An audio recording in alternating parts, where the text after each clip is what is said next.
What is detached youth work? Well, where to start with a question like that? It would seem simple enough to begin by reminding ourselves of what youth work is generally. And maybe then we can get into the question of what detached youth work is.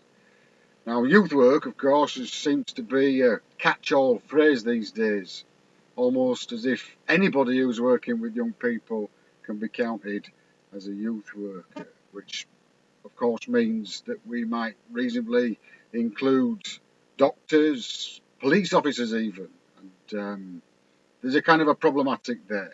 So I think we need to move on a little bit, get a bit more detail into our discussions. So I prefer to align youth work with the concepts of informal education, and I know that you'll all be familiar with that. And in this way, we can be very clear about the aim of providing a broad-based social education through the use of what I call democratic processes, conversation, dialogue, and negotiation. What we do is substantively informed by young people's views as to their needs, their wants, their interests, and their problems. Now, in thinking about how we do this, it's clear we have to think also about where we do this work. So that's my punt to say detached youth workers in particular, and certainly youth workers in general, have to think geographically, especially about issues of space and place. And in doing that, I think we can make a connection with the early histories of detached youth work. And I'm talking about more than 150 years ago, so it's got a long tradition, where the preference was very much for working with young people in the street, or more generally, if you like, in public and social spaces, the places that young people chose to inhabit. So there's more geography there, and particularly the sense that in thinking geographically, we have to be mindful of how space is controlled. So consider the distinction between space and place. A place is a space we feel some control over, some ownership of. Now that, I think, fleshes out our definition in the sense that there are certainly some young people whose preference it is, for a range of reasons, to hang out in spaces where the control of adults is less prevalent. So we can think of school, and maybe even we can sometimes think of the youth club as being that kind of space. So to reiterate, we as detached youth workers are thinking about those spaces that young people feel some ownership of, some control over. Now, this early history, it also teaches us that those that ventured to the street to work with young people appreciated the social context of the street. Young people gathered there to be social, but they also realised that in being there, there was the possibility of assisting young people and helping young people. So we get references to working with groups who wanted help in forming associations, but also the efforts of the worker to make themselves useful, which seems to tie in with the idea that detached youth work only works when we focus on young people's own views as to what help they want and need. And I think appreciate also that the young people we're talking about here, their experience of other services may well have been negative. They may have experienced being controlled in those spaces of those other services, or being told that their needs are different from how they imagine those needs themselves. Which takes us somewhat nearer, I think, to understanding the use of the word detached. Whereas in earlier times it was common for the young people we're considering here to be referenced as unattached, in the sense that they were unconnected to a range of institutions and settings such as youth organisations.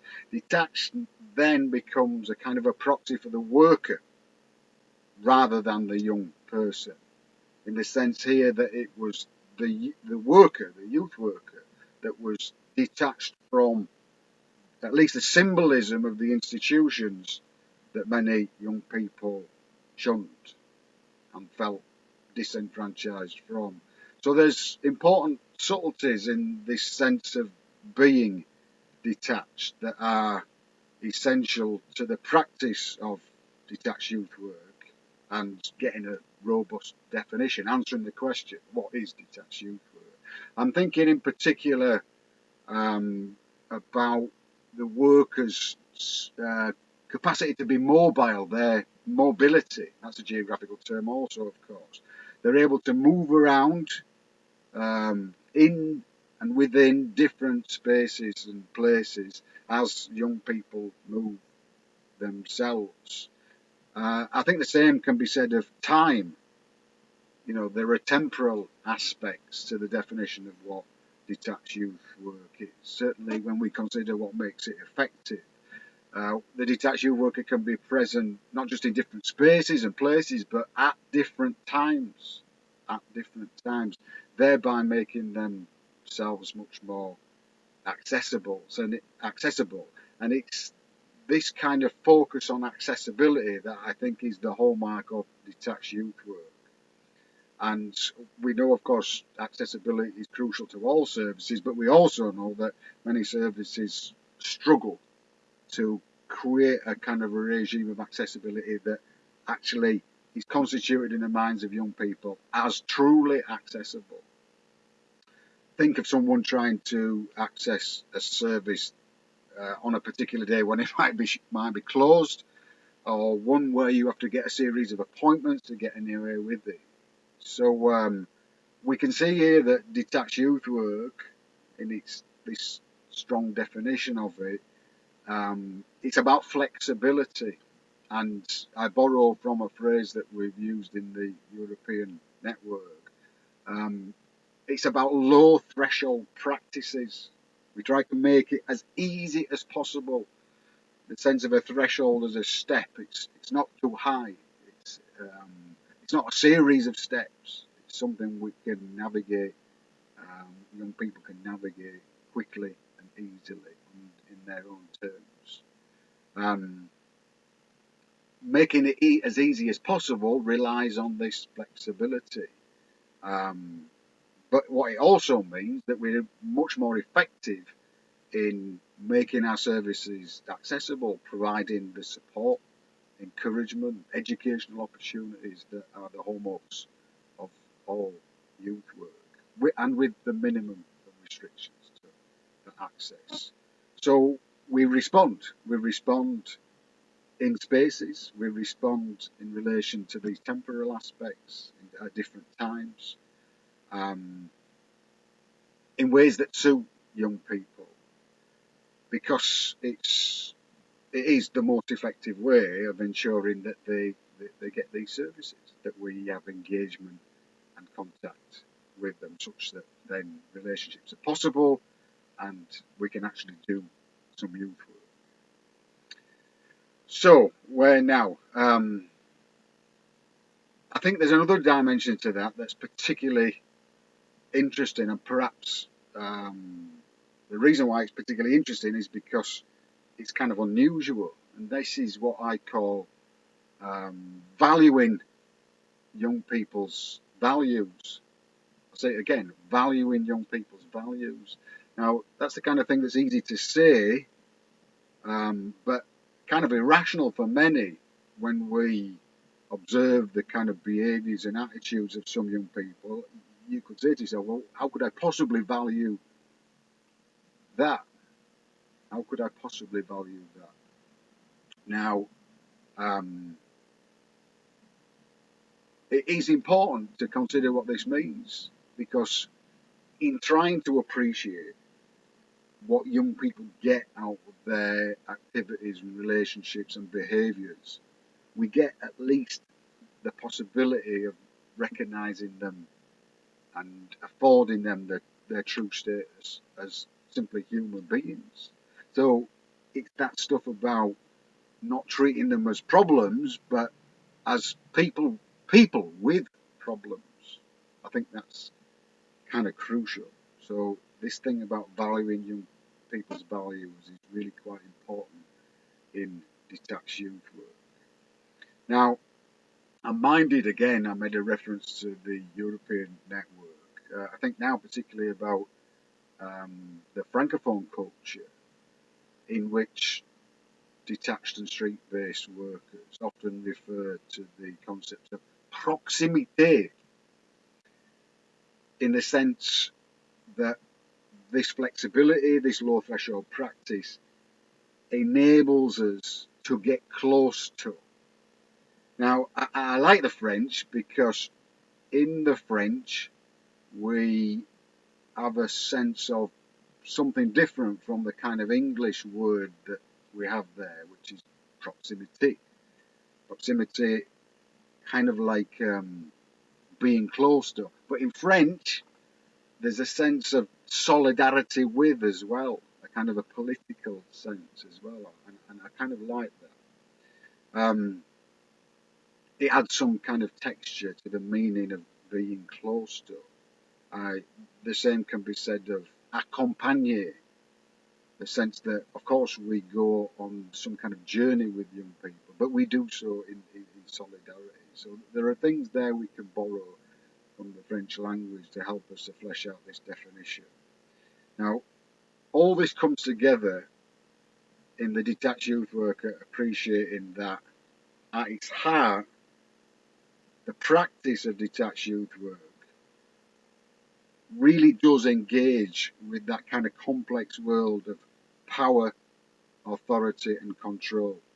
Now, I've speculated many times that we can kind of get an idea of this as if we imagine a range of cards to be played that we might choose to play in youth work, and especially in detached youth work. There are the hard power cards of control, sanction and discipline, banning someone from a youth club, for example. And there are the other cards, what I call the democratic cards of dialogue and negotiation. The point about detached youth work is that the worker is deprived of those hard power cards by the geography in which they work. They're not in an institution that has got this kind of framework of authority. They can't ban anybody from the street. Now, of course, if you try to do that in the street, young people simply just walk away. They turn and walk away. And actually, that's one of the joys of detached youth work, that we're embracing their power, which I think is a hallmark of all good youth work. We're talking there again, of course, about young people who may well have negative experiences of the kind of authoritarianism that I'm making reference to. They'll simply walk away. It's power in action. And we talk about empowering young people and supporting their powers. And here you have a living example of it. So the detached youth worker learns to appreciate and celebrate that kind of context. They know if the young person is present in the street, we can have confidence in saying that we are doing something good, we are saying something good, we are doing something good that the young person values. And I don't think we can be confident about that in other settings, but certainly I think we can in the street. Now, what can we say then about that? I think that unapologetically means that we're trying to engage with young people's intrinsic motivations, and of course then we can contrast it with those kind of hard power dimensions that I spoke about a moment ago. And I also would like to speculate that that might get us into thinking about how power works across the piece, certainly in the rest of youth work, but also in the classroom, in school, in education more generally. I've done some training with teachers, and that's my provocation. It's a reasonable one to ask the centre-based youth worker as well. If the walls of your youth club, if the walls of your classroom fell down and young people could simply walk away, would you work differently? And I think there's an absolute consensus that we would have to. So that's kind of important, and detached youth work creates a kind of a stimulus to think in that way. Now, there's something implicit, I think, in that the young people detached youth workers work with. I've sort of been, let's say, on the receiving end of some of these authoritarian regimes for a range of reasons that perhaps we can go into at another time. But in that sense alone, we're talking about a targeted service. Um, and the success of that is, of course, widely regarded. In policy also, detached youth workers are regarded positively, rightly, as practitioners with access. But that's where I think a mistake gets made as well. Because in recognising their capacity to engage and develop relationships with young people, what often happens is they're simply given a list of things that they have to achieve with those young people, things that other people have failed to do with them, of course. I call that a failure to recognise the wood for the trees. It's a failure to appreciate that it is the way detached youth work works and the values that I've described that underpin it that make the practice effective. And finally, I think that's just kind of more of a reason why we have to become adept at answering that question. What is detached youth work? Answering it succinctly and clearly. And which takes us back to the start. Detached youth work, and I argue here, youth work in general, is only reasonably defined by these values and processes rather than its ends. We get the ends, but it's the processes that deliver them. Turn it on its head and you've got some problematics there. So, finally, detached youth work and this definition of it might well, I think, shine a light on what we mean by youth work more generally. And it might even do the same for a wider world of education, particularly when we consider aims to educate young people in a democratic